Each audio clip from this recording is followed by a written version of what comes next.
Di dalam membaca Al-Quran harus adab dan tata keramanya. Biarpun Anda membaca Al-Quran, Anda tidak boleh mengganggu orang lain yang lagi beristirahat.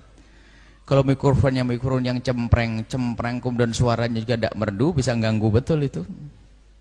Dan kalau mengganggu orang lain tidak diperkenankan. Dari aparat pun hendaknya mempunyai tindakan yang bisa menjaga orang lain. Nah, jadi memang tidak diperkenankan. Jadi kalau kita membaca Al-Quran, jika mengganggu orang lain, menjadi haram bacaannya. Itu secara jelas dikatakan oleh para ulama. Cuman memang betul-betul mengganggu. Misalnya suaranya keras, pas mic-nya adalah sebagian musola, kan kadang-kadang di sebagian kampung itu kan musola kecil dempet sama warga. Pas mikrofonnya di depan kamarmu. Ayo, gimana? Ini bisa berantakan itu. Makanya kita ibadah pun harus ada adab dan tata keramanya. Cuman kalau semacam ini tidak akan mengganggu. Karena apa? Sudah masuk ke rumah warga, sudah tinggal suara sayu-sayu. Memang ada di daerah Cirebon sana ada. Setelah kita lihat, ya gimana tidak keganggu. Pas musola tuh mikrofonnya pas masuk rumahnya. Itu kalau sudah azan pasti kaget orang tuh. Allah gitu. Sehingga sering marah-marah orang akhirnya, menjadi keras hatinya. Padahal mendengar adzan. Kalau adzan biasa saja, suaramu pun selantang apapun tidak akan mengganggu. Tapi mikrofon pakai pengeras suara itu bisa kuping itu kaget. Jadi hukumnya adalah tidak diperkenankan. Dikatakan oleh para ulama, haram kita mengganggu orang lain biarpun dengan bacaan Al-Quran. Ini harus perhatikan. Cuman cara menghentikannya pun dengan kelembutan. Jangan sampai ada kesan atau mungkin naudzubillah kebencian kepada Al-Quran. Tapi awas, memang mengganggu. Namanya anak kecil mungkin kaget suaranya. Kalau orang dewasa mungkin bisa mendengar Al-Quran senang. Tapi sebagian orang yang tidak mengerti Al-Quran, anak kecil dan sebagainya, mungkin kaget, keganggu, tidak bisa tidur dan sebagainya. Atau orang yang imannya masih lemah, jangan-jangan dengan begitu malah benci dengan Al-Quran, dengan adzan dan sebagainya. Cuman kalau adzan ini kan tidak setiap saat, memang waktunya orang bangun, tidak bisa diganggu kalau adzan itu. Adzan harus suarakan lantang agar orang terbangun dari tidurnya untuk bisa melakukan sholat. Tapi kalau baca Al-Quran sampai semalam suntuk ini adalah bermasalah, tidak diperkenankan kalau memang mengganggu orang lain. Dan dari pihak asatid pun hendaknya menyelesaikan dengan cara baik-baik. Jangan sampai yang ngaji tersinggung, menyinggung perasaan orang kan tidak boleh. Mungkin dia tidak duduk bareng, Ustadz kira-kira gimana? Apakah mikrofonnya kalau malam hari dikecilkan sedikit? Yang penting ada tanda kehidupan di masjid gitu saja, tanpa harus suaranya lantang masuk rumahnya orang-orang. Nanti kupingnya sakit mereka, karena tidak semua orang siap dengan mendengar itu semuanya. Dan kadang ada orang yang peka sekali, tidak bisa dengar bising. Jangan bertanya, oh ini karena Al-Quran. Biarpun Al-Quran, kalau orang lagi tidak enak hati, apapun yang diperdengarkan juga menjadi tidak nyaman. Makanya jangan mengukur orang lain dengan badan, jangan mengukur bajunya orang dengan badanmu sendiri. Jadi Anda tidak terganggu, tapi mungkin orang lain terganggu. Tapi standarnya harus jelas. Lah kalau suara sayu, suara indah merdu kemudian dia terganggu, berarti hatinya yang sakit. Ini biasanya yang suaranya ada mic kalau di kampung kan bukan pakai mic halus semacam ini. Biasanya pakai membran yang keras itu, yang toa itu. Wah, jadi suaranya memang kemana-mana. Wah, ini memang betul-betul kadang memang luar biasa mengganggu. Dan kita pernah ada satu orang mengadu kepada kami sampai kita lihat. Akhirnya kita ngomong ke pengurus musola, kayaknya posisi harus dirubah. Posisinya harus dirubah, karena pas masuk rumahnya seseorang dan ganggu sekali. Setelah dirubah, ditinggikan, selagi ditinggikan malah lebih jauh lagi, malah tidak mengganggu. Karena biasanya hanya suaranya keras di ruangan, tapi di luar, tapi masuk ruangan sudah tidak terdengar lagi. Tapi kalau pas masuk ke kamar begitu, ini bisa mengganggu. Jadi jawabannya jelas bahwasanya, jika mengganggu orang lain tidak boleh yang demikian itu. Ibadah tidak boleh ganggu orang lain. Membaca Al-Quran tidak mengganggu orang tidur, tidak boleh mengganggu orang sholat sekalipun. Wallahu a'lam bissawab. Bagaimanakah hukum melakukan tadarus di masjid ataupun di munasah dengan menggunakan mikrofon yang dapat mengganggukan orang yang sedang tidur? Kiban hukum buat raya-raya tu munasah atau semajin sampai pukul malam haram. Karena dalam agama orang semayang hanggebi peraya su katanya dapat mengganggu gaknya. Orang tengok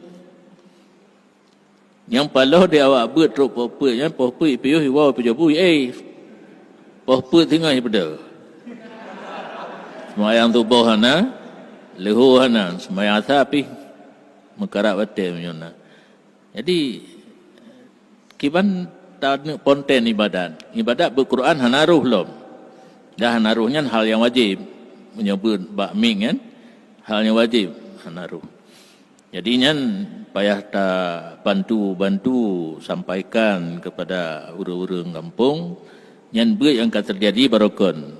Boh menasah, masjid jarang tapi menasah yang biasa. Dan apa buatnya hana semayan raweh. Waktu urungnya semayan raweh hana jihinan. Di tengah siblah atau pos siblah baru truk mulimang bohon dah kanan. Pudek mik buat tu sampai pos put. Pos put kada wo pajubu nyai. Semayang tak bawa datang. Puasa ngai nah tapi sah. Gimana? Yang ke menyonyo karenanya na jalur gelantau gedam dengan kuimu mupaka mentam bayi bidrah le kahana ya baca apa le. Le tak urung bangai mentam yang kadang. Fitrah pisiare kan gura kan. Cuma lantaran kita nyobut siare nya anta tablo bohi kumbung.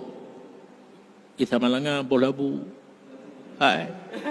Wak long bohi kumbung. Ina bolabu. Tak bau labu padumbo merompak. Bapak merompak kan siare pergi. Kalau thai tanya balaku yohubut. Jadi daulang lam but pakai mik raya su lang kampung mengganggu urun tengun. Urun kena saat singah nak kerja nanti bedah baju tahu magun tahu dan sebagainya kada perkaru tanya solusi di menyotungku imum hai patih wate gedam geblo nyo tanya labo loudspeaker but baik loudspeaker yang menggantung untuk azan loudspeaker yang manyang buh bak pucak masjid buh bak menara untuk azan mentang. Orangnya lepat langsung buat untuk kamat pun tidak boleh. Karena kamat istinhat hadirin. Menyuruh orang yang telah hadir untuk bangkit. Dari budak orang dua. Kupu oberaya tu mah. Nyo kedua pu ikamat malun. Yang pikarnya. Kamat harus cepat. Allah akbar Allah akbar. Syada la ilaha illallah. Syada la ilaha. Padunggar. Nabi Atali 3 nyo jinakan ditumpang laum Allahu akbar Allahu akbar dipikir orang kai bang tu pakas awai tai bang purah ibarat kitab wa yusannu idrajul iqamah disunatkan mempercepat kalimat-kalimat iqamah. Menyo azan ta'ani malu alun. Pakan dua. Nyobek le ulang. Tugas seksi semayang ya. Seksi jemaah. Kalian tahu kamatnya malu alun tanpa you nak duduk luar tadi. Dia ikamat le orang lain. Mana ubah? Nya tak pegah mentang ubah. Nya kata tanpa saya tinggal ni. Bekah hinon tu ikah babang mentang karena galak malulun babang mentang. Nyokamat idrak cepat untuk istinhat hadirin tidak perlu suara keluar. Kepada tak mahoi rumah. Rumah tak yang kamat kalau kita rumah kan azan. Katruk kenang kita bayang sunat keduanya tayu beda. Agama kita nya tobat kenang gaduh nak payah bedah. Lagi orang Jumaat. Tak mau ke baik dekat, tak mau ke baik dekat. Ha nak perlu le, nya perlu lang khutbah pun pegah. Yang lekat-lekat berkampung tak mau ke. Ale tembak khutbah baik le pedato, busi pedato lang khutbah mentang. Baik tu tetren le hikamat laum ka batu kamat-kamat yang di lekat tak mau ke laum. Suhu sari-sari. Di Arab sikret sagai kun. Sawu. Ilo ku fikir pu aja mun. Pun jauh aja na, rupanya imam cong bacun. Pui kunyan, apa tekal kamat, sawu, sikret, tiga sagai. Itanya kan, yang dekat dah mau ke, olehnya berapa rapat, olehnya beta jam dan yang imam. Mana abe. Maya batil kamat semayang tanya mana kamat. Semayang azan nanti. Ide lang khutbah tu. Kena baca rukun khutbah, pegah. Nya urang kampung yang dilikut tamau ke seh mentang ke kebahnya pan. Tamang aju. Olian pulau dah. Untuk baca semayang dan berapa rapat. Nasi putih baik raya tu tanya ngai imam. Perut.